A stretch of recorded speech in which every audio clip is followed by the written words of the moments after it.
Budget হয়েছে, সেই বাজেটে আমাদের এই বেতন এবং ভাতা বাবদ যে টাকা, সেটা শুধু আমাদের কথা না, প্রায় 25,000 কোটি টাকা সরকার উদ্বৃত্ত আছে।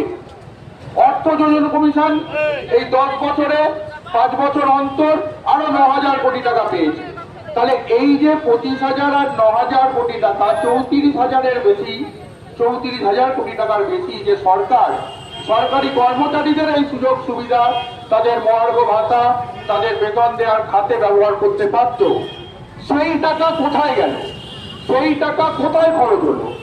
একটা সরকার তার সরকারি কর্মচারীদের বেতন দেওয়ার জন্য বলছে আমার কাছে টাকা দেই, আমাকে যদি বেতন দিতে হয়, সুপরিকল্পিতভাবে বিভাজন তৈরি করছে সাধারণ মানুষের সাথে সরকারি কর্মচারীদের।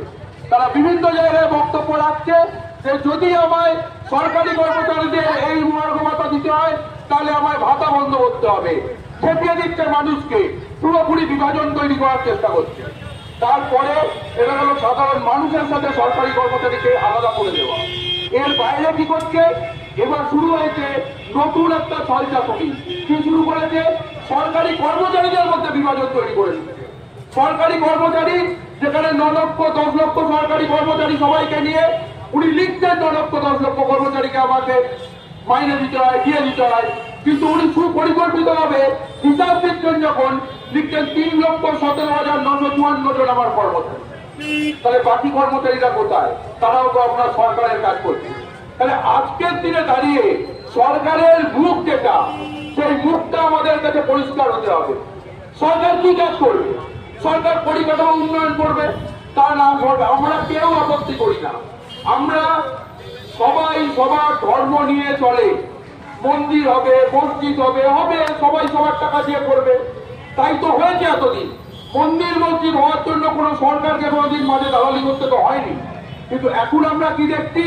এখন আমরা দেখছি সরকার এখানে দুর্গাঙ্গন করবে, তার জন্য একটা বাজেট করলো।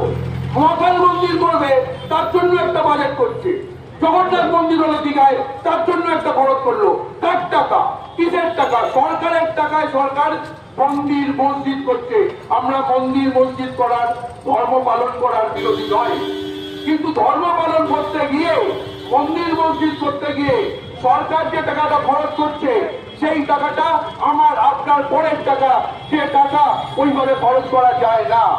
তাই আমাদের লড়াই আজকের এই শুধু রাস্তার, আজকের মিছিল, আজকের মিটিং তা নয়।